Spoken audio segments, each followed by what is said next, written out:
Since I left my real job and have been doing this lark full time, it's becoming harder and harder to dress like a proper football manager for these special episodes. If anyone knows where my Nuneaton tie has gone, that would be handy. I'm wearing the only tie I could find. My funeral tie with a shirt that was in the wash basket. Hello folks and welcome to part 150 of Backing the Boro. I'm Kev and coming up on today's extra special 150th episode of the series is the FA Cup final. It's Nuneaton versus Everton. I've just noticed as well at the corner of my eye that Nuneaton is now our joint top scorer with Dennis Jensen. So a goal for Nuneaton today, and he manages to have a clean sweep of the awards again for this season. So that's what we're expecting from him. We have got a couple of selection issues going into this game, though. We already knew we had a bit of a mini injury crisis going on. And we are back in another one of those situations where every available player at the club is in the matchday squad, which isn't ideal for the FA Cup final. Nogueira's going to have to play injured. Holmqvist's still injured. Jensen obviously still injured as well. But now we've had Dos Santos and Kovacevic go away to the French Invitational Youth Tournament.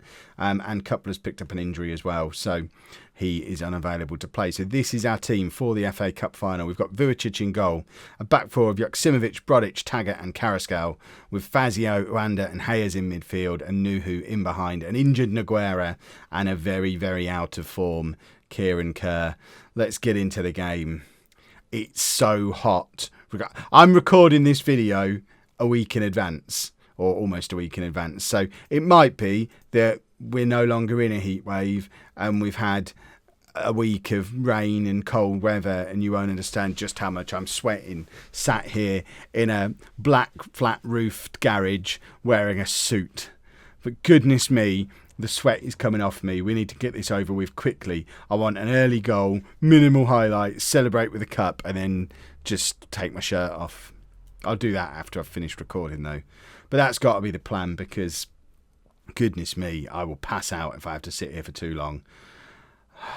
It was supposed to be us who scored the early goal. For goodness sake.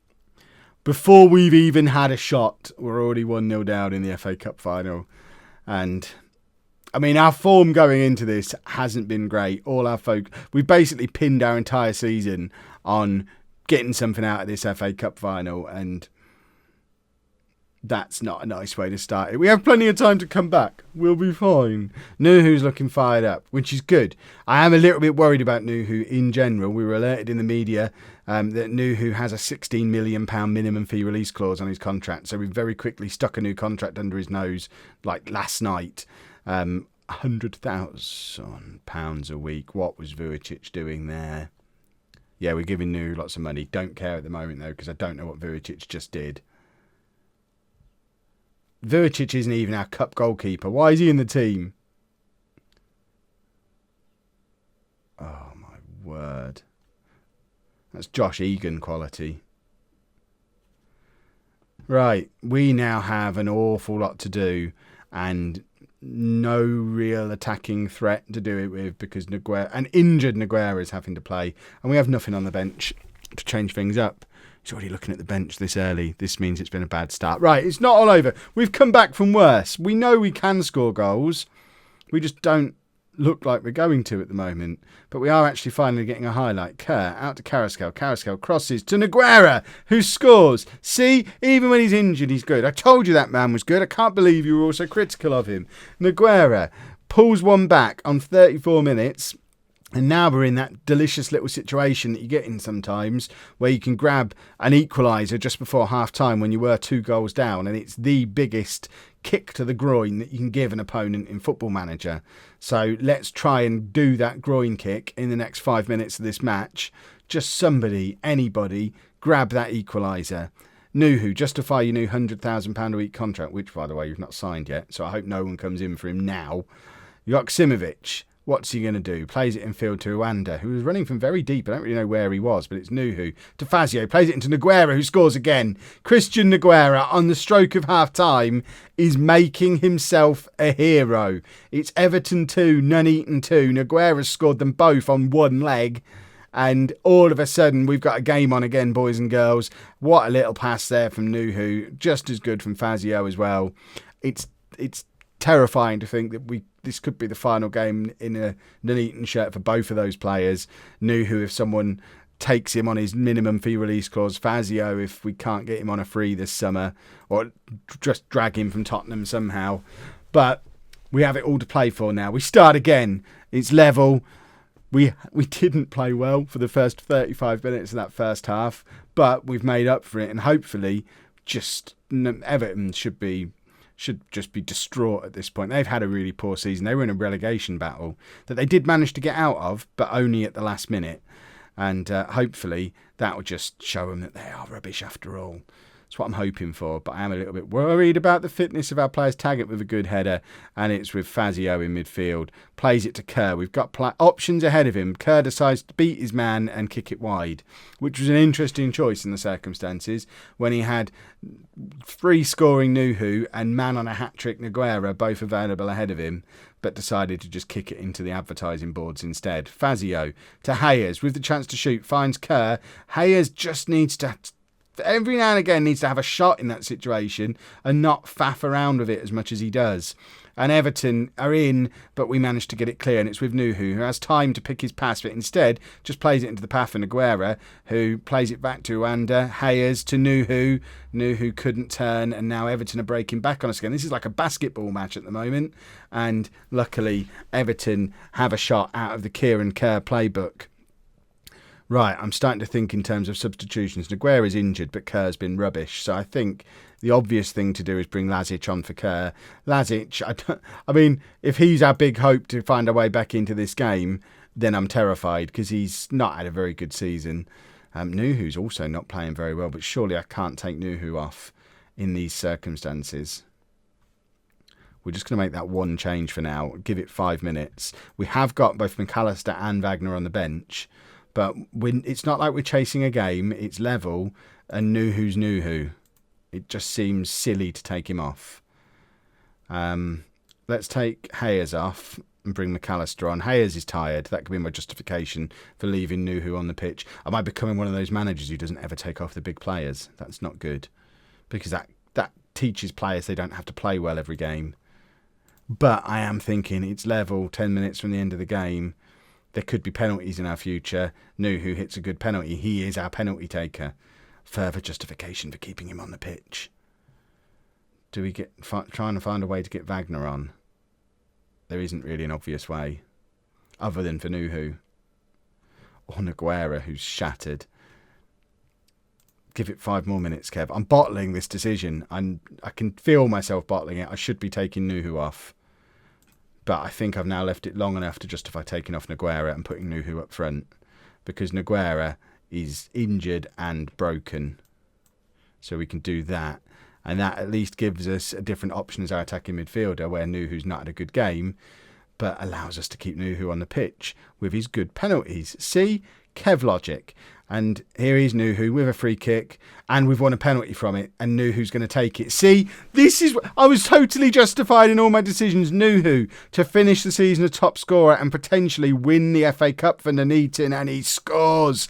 And with 2 minutes left, it's Everton 2, Nuneaton 3. We have come from 2 goals behind. Nuhu was kept on the pitch, won us a penalty with his free kick, converted the penalty with his magical left foot, and we've just got to hold on for 1 minute and we can win the first trophy in the history of this football club. McAllister can't find a red shirt, and Everton, this is probably their final roll of the dice, and Taggart is there. Tommy Taggart probably never expected an FA Cup final to be in his future career plans when he was... I don't know, who did we even get him on loan from? Nobody any good. West Ham, maybe? Was he the one from West Ham, or was he the one from... He was the one from Tottenham, I think. Lazic plays it into the path of Nuhu, who just over the bar had the opportunity to put the icing on the cake there. But this cake doesn't need icing. We've won the FA Cup. It looks a lot like the Champions League from this angle. But we've won the FA Cup. We could call that the Champions League. Photoshop, somebody. We completed the save. Oh, my word. We've won the FA Cup.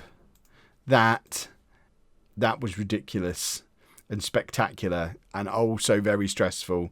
I can't imagine what colour of red I am at the moment, but let's have a look what the media have got to say. The thing we're really looking at is now that we've now that we've qualified for the Europa League, what kind of transfer budget are we going to get? So yes, we've won the FA Cup. Yeah, all these payouts and stuff. Yes, we've got money. Fisher hails a true... Oh, Dan, thanks. I agree. I am a true legend. Those of you asking what Dan Fisher's up to, he's still playing. He's down playing for Wimbledon, Wimbledon reserves in League One at the moment. So we are keeping an eye on him. He's 33 now. When the time comes where we can bring him in as a staff member, I mean, he can't be head of youth development because that's James Ball, but we'll find a way to get him into the club. The board are happy with winning the FA Cup. I should blooming hope so. Nogueira, praise where it's due. You were very good today, sir. We've qualified for the Europa League. And we don't yet have... We enter straight into the group stage. Awesome. Right. I'll be back in a moment with budgets. Still no sign of budgets, but we do have the end of season awards, so we may as well have a look at them as well. So Nuhu wins Player of the Year just ahead of Jensen, and Nogueira is third. I need to stop being harsh on that man. The fans love him. Nuhu got Goal of the Season. He also got Premier League Goal of the Season and Signing of the Season for just £5 million from Bayer. Nogueira gets Young Player of the Season, despite, I think, being older than Nuhu. That's our Team of the Year, which looks about right. I would have maybe put... what's his face, the new right back ahead of Carrascal, but other than that, that's obviously the team. The team of 2019, where are they now? Mostly retired. The only one who's not is Kenny Clark, who's Oxford's assistant manager. The rest of them all retired. Oh, so when they say retired, Luca Kalani's available again. I'm certain he did have a job when I brought Miles Darwin in as under-18s manager. I mean, this could be the ultimate. Miles Darwin, you're an idiot. I don't want to bring you in as assistant manager, you moron. You can come in as under-18s manager, which you've got zero interest in. Oh, get lost then. Miles Darwin can stick around. Right.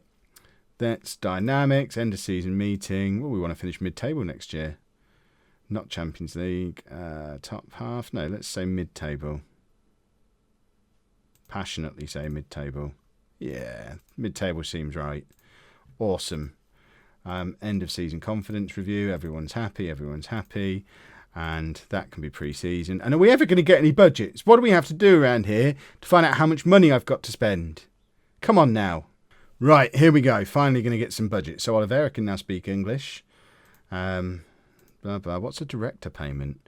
Due to our continued financial success, we're paying money to our directors. Money usually flows in the opposite direction. Tax bills, commercial summaries, who sells the most shirts, then Jensen, Randa, Kerr, McAllister. That seems about right. We have a new telecommunications company sponsorship deal for £9 million. So we've actually added another £7 million of sponsorship deals. The joy of getting into the Europa League. That's our scouting budget, but this is the stadium expansion plans. So considering it's already being expanded, I'm not sure what's happening here, but our budget's for next year. £1.2 million per week of wages and a £60 million transfer budget. And what is happening here? Well, this was already happening. So we're going to now play in Birmingham. So we've been in the Sir Tom Elliott Arena for a year. We're now moving out to go and play at St Andrews, rather than going back to Nottingham, where we were before when we ground shared there for 2 years. It's going to take an entire year to add on these extra seats. I don't understand. I thought we were already supposed to be doing that. We're upgrading the youth facilities as well. That is mad. But at least we're going to get the bigger ground that we should have got in the first place. So that will make the Sir Tom Elliott Arena 25,000. Well, I'm confused because that was supposedly already going on. No idea. Anyway, if you've enjoyed that, please make sure you leave a nice big thumbs up on there for me. Subscribe to the channel for daily Football Manager videos. And thank you very much for watching.